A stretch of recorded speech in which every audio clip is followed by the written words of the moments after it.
امام علی علیہ السلام کی خدمت میں ایک شخص آیا اور دست ادب کو جوڑ کے عرض کرنے لگا، یا علی، کچھ میرے دوست ہیں جو میرے لیے غلط سوچ رکھتے ہیں۔ میں بار بار ان کی مدد کرنا چاہتا ہوں، لیکن وہ لوگوں کی باتوں پہ یقین کر کے مجھے ہی برا سمجھتے ہیں۔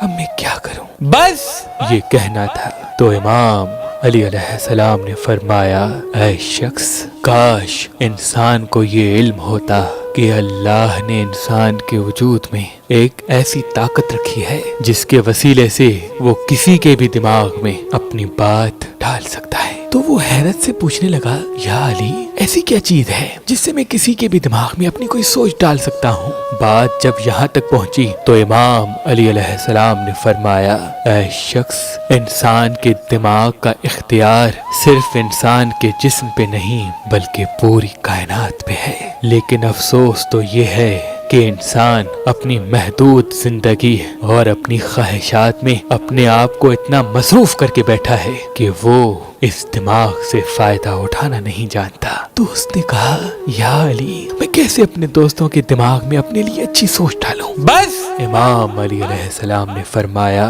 اے شخص، تم فجر کی نماز پڑھو اور اس کے بعد کھلے آسمان کے نیچے خانہ کعبہ کی طرف منہ کر کے کچھ لمحات کے لیے پرسکون ہو جاؤ۔ جب نہ تمہارے ماضی کی یادیں اور نہ مستقبل کی فکر ہو تو اس وقت تم اپنی آنکھیں بند کر کے اس کائنات کی حرکت کو محسوس کرو، اور پھر اس کائنات کی جس خلقت کے بارے میں سوچنا چاہتے ہو اس کو غور و فکر کے ساتھ اپنے سامنے رکھو، اور پھر ہلکی آواز میں وہ کہو جو تم اس کے دماغ میں ڈالنا چاہتے ہو۔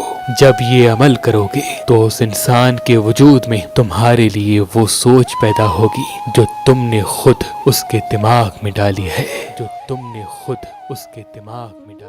اگر پڑھی لکھی لڑکی چاہیے یا گاؤں دیہات کی، یا آپ طلاق یافتہ ہیں اور دوسری شادی کرنا چاہتے ہیں، اب پریشان ہونے کی کوئی ضرورت نہیں۔ اللہ کے کرم سے ہمارے پاس پاکستان سے باہر اور پاکستان میں بھی مختلف مسلک اور مذہب کے رشتے موجود ہیں۔ تو ابھی ہماری ویب سائٹ مہربان.com پہ آئیں، شادی کا فارم فل کریں اور اپنے لیے ایک اچھا رشتہ حاصل کریں۔ آپ اپنے لیے ایک اچھا رشتہ ہماری اپلیکیشن مہربان علی جو گوگل پلے اسٹور اور آئی فون ایپ اسٹور پہ موجود ہے ان سے بھی حاصل کر سکتے ہیں۔ مزید معلومات کے لیے ہمارے نمبر پہ کال کریں۔ اللہ آپ کو سلامت رکھے، اللہ آپ کو سلامت رکھے، اللہ آپ کو سلامت رکھے۔